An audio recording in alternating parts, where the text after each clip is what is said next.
Descubrir. Crear. Aprender. Participar. Televisión más internet. www.encuentro.gov.ar.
Hoy vamos a investigar cómo se genera, se transmite y distribuye la electricidad que usamos en nuestros hogares e industrias. También vamos a conocer los efectos de la electricidad sobre nuestro cuerpo. Contamos para eso con Tomás,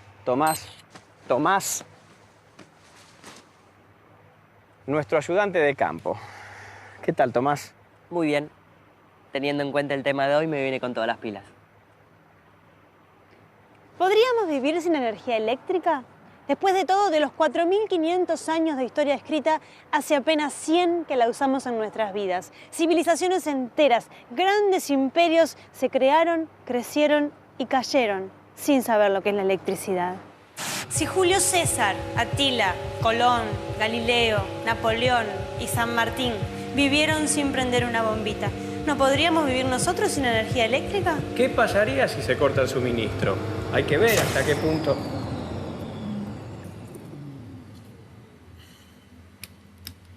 Hay que ver hasta qué punto dependemos de la electricidad.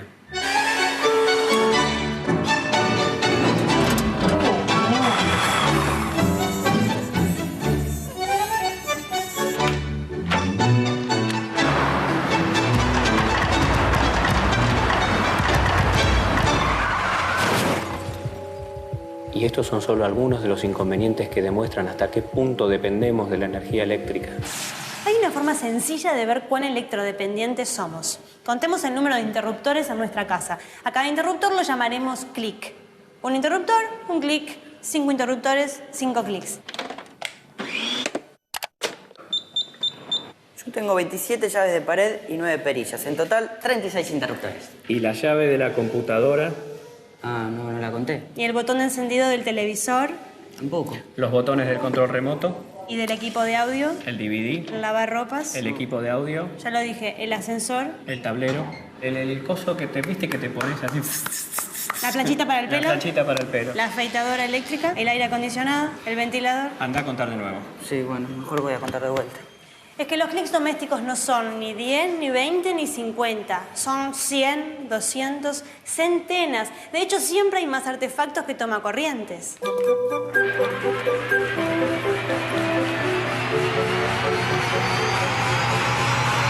Esos triples, esas zapatillas, son cómplices de tus prácticas eléctricas poco ortodoxas y 100% inseguras. No, pero esto es provisorio, yo después lo pongo bien. ¿Después cuándo?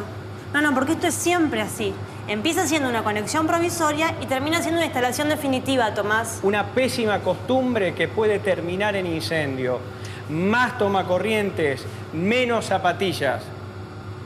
No, vos no. La palabra electricidad proviene del griego electron, que quiere decir ámbar. Es que los griegos ya realizaban experimentos eléctricos con ámbar, piedras y pelusa hace 2500 años. Un poco antes de que en Argentina se inventara la virome o se conociera el buscapolos. La revolución industrial viene de la mano de la máquina de vapor. Cada fábrica tenía la suya y con ella hacía girar un enorme tronco que cruzaba toda la planta y se acoplaba mediante correas a los tornos o telares. Para iluminarse utilizaban velas y faroles. Recién en el siglo XX comienza la distribución pública de electricidad. Se usaba principalmente para iluminación. Es por eso que aún hoy seguimos diciendo que llegó la cuenta de la luz. Sí, debe ser por eso. Al principio se distribuía la corriente continua o directa. Y a partir de 1940, la corriente alterna que consumimos hoy. ¿Qué diferencia hay entre corriente alterna y corriente continua? A ver, imaginemos una cañería con agua. Una bomba rotativa tiene una acción similar a la de la corriente de una pila, que es directa, o sea que impulsa el agua siempre en el mismo sentido. Así, una pila es comparable con una bomba. También podemos comparar un cable con un caño, y una lámpara que consume energía y ofrece resistencia al paso de la corriente con esta serpentina por la que el agua circula con dificultad. La presión de la bomba se relaciona en esta comparación con la tensión de la pila, en volts. El caudal que circula, o sea, los litros por minuto, equivalen a la corriente eléctrica, a la cantidad de electrones que pasan por segundo en el circuito. 6 trillones de electrones por segundo son 1 ampere. La potencia es el producto del voltaje por la corriente y se mide en watts. Si el agua fuera impulsada por una bomba de pistón, su sentido de flujo variaría de dirección, que es lo que hace la corriente alterna. Dependiendo del país, si la corriente alterna es de 50 ciclos, se enciende y apaga 100 veces por segundo. Si es de 60 ciclos, lo hace 120 veces. Por eso es mucho más segura. Este constante ida y vuelta hace que no se mantengan encendidos los arcos o chispas, disminuyendo el riesgo de incendio. Otra ventaja de seguridad de la corriente alterna es que se puede transformar fácilmente su voltaje, reduciéndolo hasta que ya no sea peligroso. Probablemente el uso más común y primitivo sea... El timbre. Un hombre camina bajo la lluvia. El agua en su cuerpo es conductora de la electricidad. Sus zapatos mojados lo conectan con la tierra. Al tocar el timbre, si este tuviera una falla de aislación, los 220 voltios de tensión harían que circule una corriente grande desde el timbre hasta la tierra. Pero un pequeño transformador que baje la tensión a 6 volts resuelve este problema.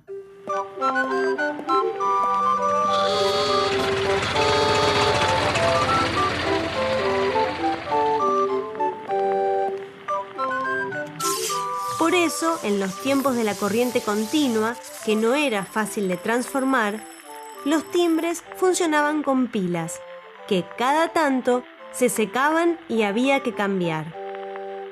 ¿Cómo se produce la electricidad? Cuando un conductor eléctrico, como puede ser un alambre o un hilo de cobre, se mueve frente a un imán, se genera una tensión eléctrica o voltaje entre los extremos del conductor. Si conectamos varios conductores en serie, lo que comúnmente llamamos bobina, las tensiones generadas se suman. Al cerrarse el circuito con una carga, por ejemplo una lámpara, se produce una corriente eléctrica. Como en esta linterna de mano que hace girar una rueda de imanes en torno a una bobina para alimentar la lamparita. O sea que transforma energía mecánica en energía eléctrica, almacenando la energía en pilas recargables para usarla en otro momento. Pero a gran escala no hay forma de almacenaje, entonces debemos generar la electricidad en el momento del consumo. Vamos a ver cómo. Primero tenemos que generar un campo magnético. ¿Cómo lo hacemos? Muy bien, tenemos un clavo. Dame un clavo, Idem. Si enrollamos unas cuantas vueltas de hilo de cobre alrededor del clavo y conectamos los extremos a una pila, tenemos un electroimán. Si el campo magnético de la bobina se produce en presencia de otro imán, se generan fuerzas de atracción o repulsión que mueven a la bobina. Esto se llama principio motor. Yo construí este motor con 2 cajitas de fósforos y una bobina. Mira vos qué sofisticado, ¿eh? Entonces, ¿un generador y un motor son lo mismo? Bueno, sí y no. La diferencia radica en que el motor recibe energía eléctrica y la convierte en energía mecánica. Y el generador recibe energía mecánica y la convierte en energía eléctrica. Entonces, si yo conecto una lamparita, al girar el eje, el motor... Una de las personas claves en la historia de la electricidad es Michael Faraday. Faraday fue el inventor del motor. ¡Qué groso Faraday! además de ser el descubridor de la inducción electromagnética, que permitió el desarrollo de la máquina eléctrica más sencilla y más utilizada por nosotros, el transformador. Gráfico, por favor. Si la corriente que circula por una bobina es constante, su campo magnético también lo es. Si la corriente es variable, por ejemplo, alterna, el campo magnético de la bobina es también variable. Cuando un campo magnético varía, aparece voltaje en los conductores y bobinas que estén cerca. Si enrollamos dos bobinas aisladas alrededor de un trozo de hierro que canalice el flujo magnético, al alimentar la primera con tensión alterna, el flujo magnético variable generado por esta va a inducir un voltaje en la segunda. Ese es el principio del transformador. Y acá vienen los números. La relación del voltaje que entra en la primera bobina y el que sale de la segunda está dada por la relación del número de vueltas de alambre en cada bobina. El número de vueltas de la primera bobina sobre el número de vueltas de la segunda bobina es igual al voltaje que entra sobre el voltaje que sale. O sea que si la bobina primaria tiene 2000 vueltas y la secundaria 1000 vueltas, ¿el voltaje de salida va a ser la mitad que el de entrada? Exacto. Sería el caso de un transformador que se alimenta con 220 volts y entrega 110 volts. Y con la corriente se da la relación inversa.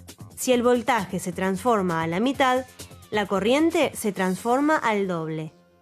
O sea que si la bobina primaria recibe 1 ampere, la secundaria entrega 2 amperes. Exacto. ¿Y te acordás de la potencia? La potencia. ¿Qué potencia? La potencia, que es el voltaje por la corriente, es la misma de los dos lados.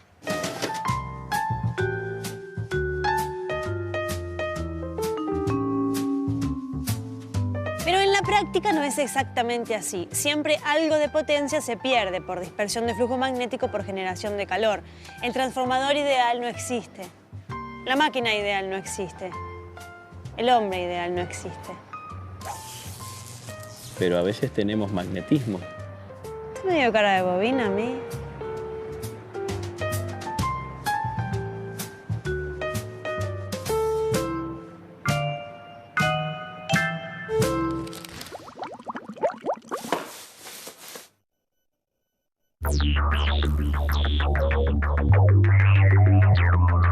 Bienvenidos al mundo de la alta tensión. Estamos en el lado oscuro del enchufe. Este transformador toma los 20.000 voltios y 20.000 amperes que entrega un generador de la central y eleva el voltaje a 500.000 voltios. Al subir el voltaje, hace falta que circule menos corriente para obtener la misma potencia, y los cables que se usan para transmitir la electricidad a miles de kilómetros no necesitan ser tan gruesos. Este es el cable que trae los 20.000 voltios y 20.000 amperes del generador al transformador. No se puede cablear una ciudad y todas las casas con esto. 20.000 voltios y 20.000 amperes. Es una potencia de 400 millones de watts. 400 megawatts o megavatios si nos ponemos telúricos. Este transformador es tan grande que además de tener bobina primaria y secundaria, debe tener bobina universitaria. Ya dijimos que los generadores de las centrales eléctricas funcionan como el alternador de un auto, transformando la energía mecánica del motor en energía eléctrica. Pero estos generadores no pueden usar nafta. ¿Cómo funcionan entonces? Las centrales hidroeléctricas aprovechan las diferencias de nivel del terreno por donde pasan ríos. Se embalsa el agua y se la deja caer a través de turbinas que se acoplan a los generadores. En este caso, la energía potencial gravitatoria de una masa de agua se transforma finalmente en energía eléctrica en generadores impulsados por turbinas. Se pueden construir varias represas en un mismo río, pero la retención de agua tiene que ser coordinada, ya que si una represa embalsa demasiada agua, inunda la salida de la represa que está río arriba, dejándola sin altura para el funcionamiento de sus turbinas. A favor de la generación hidroeléctrica, no utiliza combustible, no contamina.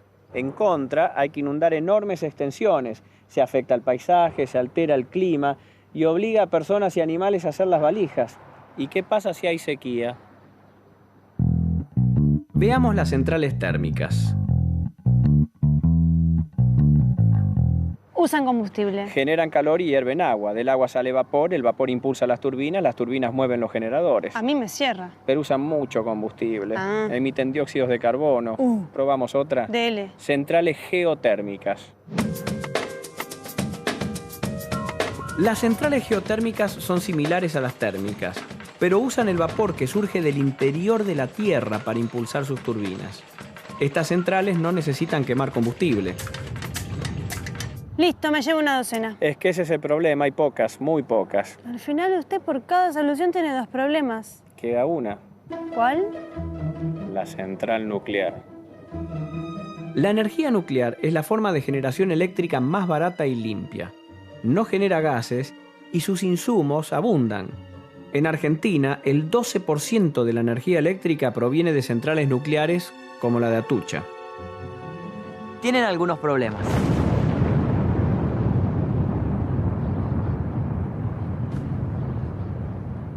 Sí, y además está el otro problemita, ¿no?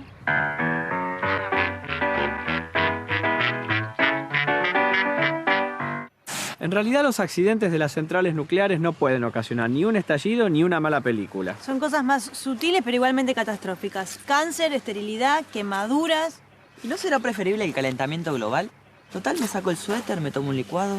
Un temor razonable el tuyo, porque cuando los elementos combustibles se gastan siguen produciendo bastante radiación. Por eso hay que tener cuidado donde se guardan. ¿Han ocurrido accidentes?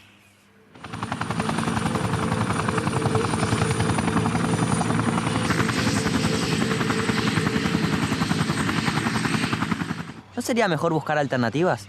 No me digas, Tomás. Muy buena idea, ¿eh? ¿Y a usted qué se le ocurre, licenciado? Y por ejemplo, una central tidal o mareomotriz. Claro, que aproveche las diferencias de altura de la marea para embalsar el agua. Molinos de viento para energía eólica y energía solar. Tenés razón, Tomás. Vamos a sugerir tu idea. Seguro que no se le ocurrió a nadie.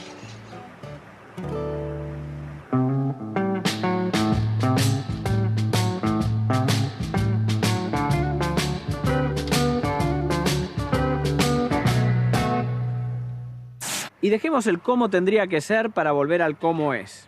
¿Cómo llegan esos miles de megavatios generados en todo el país a su casa? Ya dijimos que para la transmisión, la tensión se eleva a 500.000 voltios, lo que reduce la corriente y permite usar cables de menor diámetro. Para transmitir la misma potencia a baja tensión, harían falta cables de varios metros de diámetro. Para hacerlo a 220 volts, no alcanza todo el cobre del mundo. El Sistema Argentino de Interconexión, conocido como SADI, es la red de líneas de alta tensión que administra los recursos de generación eléctrica que están disponibles en cada momento. Vendría a ser como tener alargadores y zapatillas de alta tensión interconectados por toda la Argentina. Incluso está conectado con países vecinos, a los que se les compra y se les vende energía.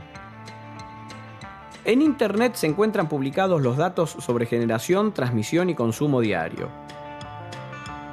Lo más común es que la generación térmica, la nuclear y una porción de la hídrica llamada de base sean más o menos constantes a lo largo del día.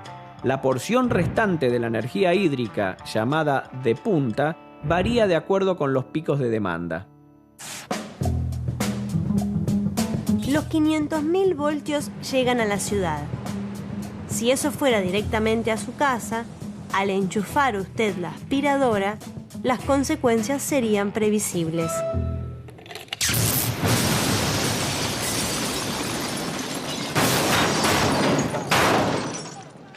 Entonces bajemos un par de cambios. O mejor dicho, unos miles de volts.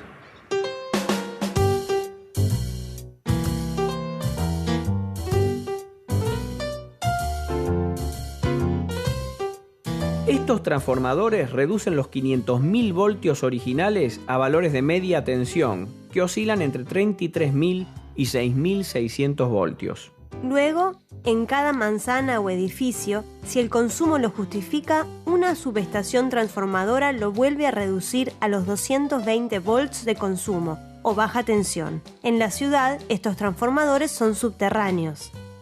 En los suburbios hay 1 o 2 por barrio y son aéreos. Claro, usted en su casa normal, familia normal, uso normal, todo normal, recibe tensión normal o monofásica, un cable neutro y un cable vivo con 220 voltios. Pero si usted es una normal...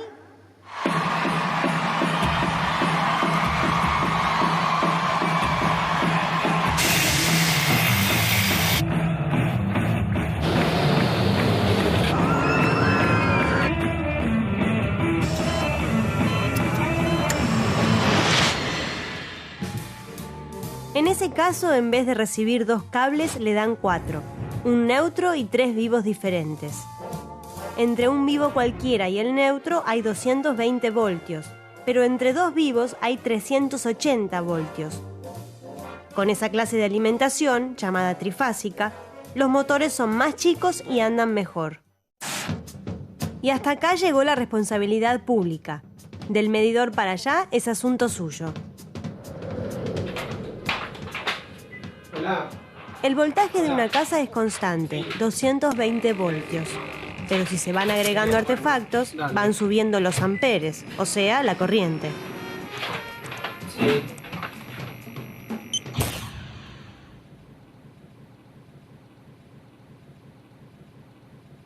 Los fusibles tienen un filamento que se calienta y se funde cuando la corriente que lo atraviesa es excesiva, como ocurre durante un cortocircuito o una sobrecarga. Esto evita que se sobrecalienten los cables y se derrita el aislamiento, con alto costo de reparación o riesgo de incendio. Las llaves térmicas tienen la ventaja de que no hace falta reemplazar filamentos. Se disparan cuando una sobrecarga de corriente produce el calentamiento de 2 chapas de diferente dilatación y se rearman fácilmente. Y las llaves magnéticas se disparan instantáneamente cuando la corriente sube de golpe a varias veces el valor normal, como ocurre durante un cortocircuito. Por eso, lo más efectivo es la combinación de ambos sistemas en llaves termomagnéticas.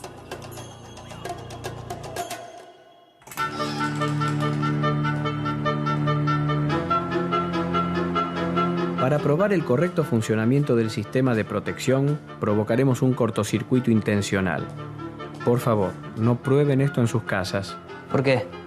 ¿Es peligroso? Me dijeron que no era peligroso. No, Tomás, no te preocupes, eso se dice siempre, es una formalidad.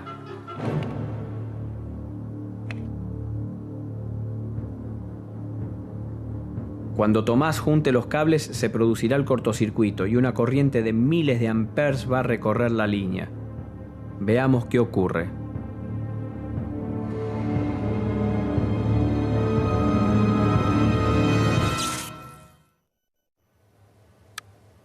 ¿Estás bien? La protección funcionó perfectamente. No solo las instalaciones se protegen con estos sistemas, también algo más importante, mucho más importante. ¿Yo? No, bueno, usted también, quiero decir, ojo, no. No, bueno, los seres humanos en general, la vida, quiero decir. No, los pajaritos, las florcitas, el teru. Nuestro sistema nervioso funciona transmitiendo impulsos eléctricos en el orden de los milivoltios, milésimas de voltios. Si recibimos tensiones mucho mayores, se podrían paralizar los músculos con graves y hasta mortales consecuencias.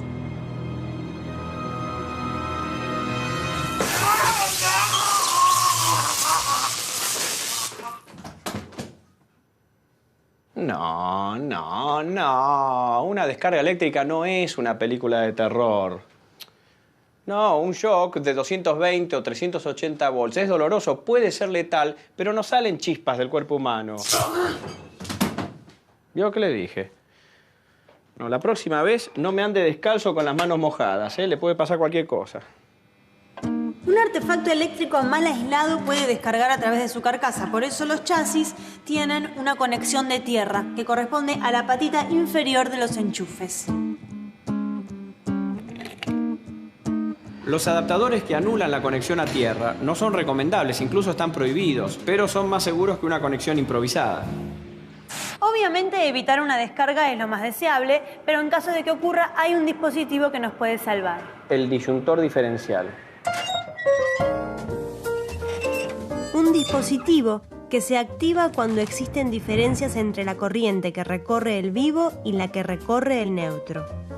Eso ocurre cuando hay una fuga a tierra, posiblemente a través de una persona, que gracias al disyuntor no recibe corriente durante demasiado tiempo. ¿Y Tomás, qué aprendiste hoy? ¿Qué pasó hoy? Querido, todo lo que hicimos... Las agarré. Hoy aprendí un montón. Miren, aprendí que la electricidad se produce en las centrales generadoras. De ahí se transforma a alta tensión para la transmisión por líneas miles de kilómetros. Cuando llega a la ciudad, se transforma primero a media tensión y finalmente a 220 volts, para que podamos consumir, consumir y consumir. En apenas un siglo nos hemos vuelto electrodependientes, pero es una dependencia que aumenta nuestra... ¿Qué pasó? ¿Hola? ¿La luz? ¿Licenciado? Esto no está bien. ¿Hola?